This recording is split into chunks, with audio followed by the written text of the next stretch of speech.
Hello friends, आज की हमारी कहानी है नालायक बेटा। एक बेटे की रुला देने वाली कहानी। हो सके तो एक बार पूरा ज़रूर सुनना। बेटा, हमारा एक्सीडेंट हो गया है। मुझे तो ज़्यादा चोट नहीं आई, लेकिन तेरी माँ की हालत गंभीर है। कुछ पैसों की ज़रूरत है और तेरी माँ को खून भी देना है। 62 साल के माधव जी ने अपने बड़े बेटे से फ़ोन पर कहा, पापा, मैं बहुत व्यस्त हूँ आजकल, मेरा आना नहीं हो सकेगा। मुझे विदेश में नौकरी का पैकेज मिला है तो उसी की तैयारी कर रहा हूँ। आपका भी तो यही सपना था ना, इसलिए हाथ भी तंग चल रहा है। पैसे की व्यवस्था कर लीजिए, मैं बाद में दे दूंगा। उनके बड़े बेटे इंजीनियर ने जवाब दिया। उन्होंने अपने दूसरे डॉक्टर बेटे को फ़ोन किया तो उसने भी आने से मना कर दिया। उसे अपनी ससुराल में शादी में जाना था। हाँ, इतना ज़रूर कहा कि पैसों की चिंता मत कीजिए, मैं भिजवा दूंगा। यह बात अलग है कि उसने कभी पैसे नहीं भिजवाए। उन्होंने मायूसी से फ़ोन रख दिया। अब उस नालायक को फ़ोन करके क्या फ़ायदा? जब ये दोनों लायक बेटे कुछ नहीं कर रहे तो वो तो नालायक क्या कर लेगा? उन्होंने सोचा और बोझिल कदमों से अस्पताल में पत्नी के पास पहुंचे और कुर्सी पर ढेर हो गए। पुरानी बातें याद आने लगी। माधव राय जी स्कूल में शिक्षक थे। उनके 3 बेटे और 1 बेटी थी। बड़ा इंजीनियर और मंझला डॉक्टर था। दोनों की शादी बड़े घराने में हुई थी और अपनी पत्नियों के साथ अलग अलग शहरों में रहते थे। बेटी की शादी भी उन्होंने खूब धूमधाम से की थी। सबसे छोटा बेटा पढ़ाई में ध्यान नहीं लगा पाया था।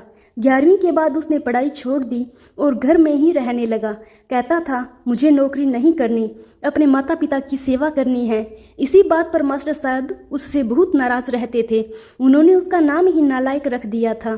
दोनों बड़े भाई पिता के आज्ञाकारी थे, पर वह गलत बात पर उनसे भी बहस कर बैठता था, इसलिए माधव जी उसे पसंद नहीं करते थे।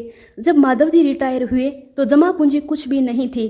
सारी बचत दोनों बच्चों की उच्च शिक्षा और बेटी की शादी में खर्च हो गई थी।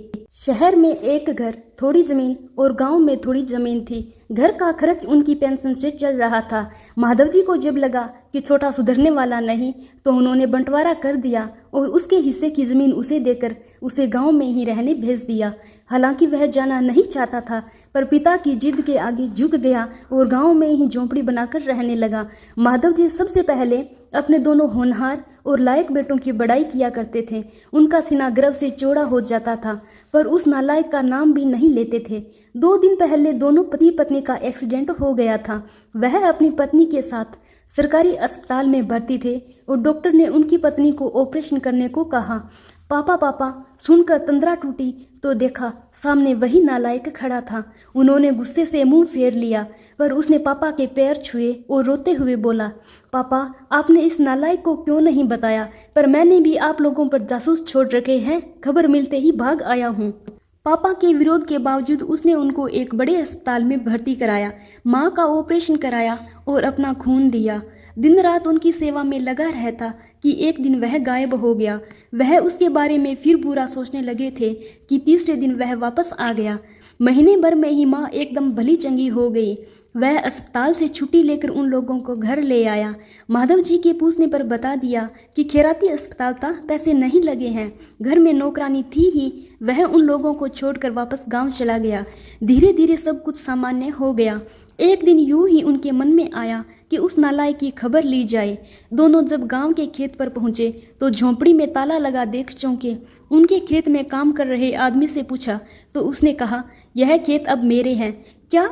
पर यह खेत तो? उन्हें बहुत आश्चर्य हुआ। हाँ, उसकी माँ की तबीयत बहुत खराब थी, उसके पास पैसे नहीं थे तो उसने अपने सारे खेत बेच दिए। वह रोजी रोटी की तलाश में दूसरे शहर चला गया है। बस यह झोंपड़ी उसके पास रह गई। यह रही उसकी चाबी, उस आदमी ने कहा। वह झोंपड़ी में दाखिल हुए तो बरबस उस नालायक की याद आ गई। टेबल पर पड़ा लिफाफा खोल कर देखा तो उसमें रखा अस्पताल का 9 लाख का बिल उनके मुंह चिढ़ाने लगा। उन्होंने अपनी पत्नी से कहा, जानकी, तुम्हारा बेटा नालायक तो था ही, झूठा भी निकला।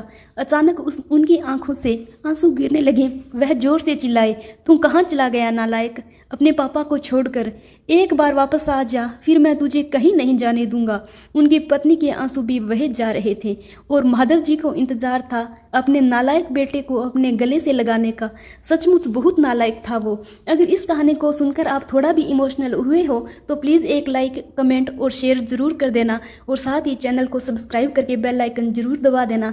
इस तरह की कहानियाँ पारिवारिक शिक्षाप्रद मोरल कहानी मैं आपके लिए लेकर आती रहूँगी। Thanks for full watching.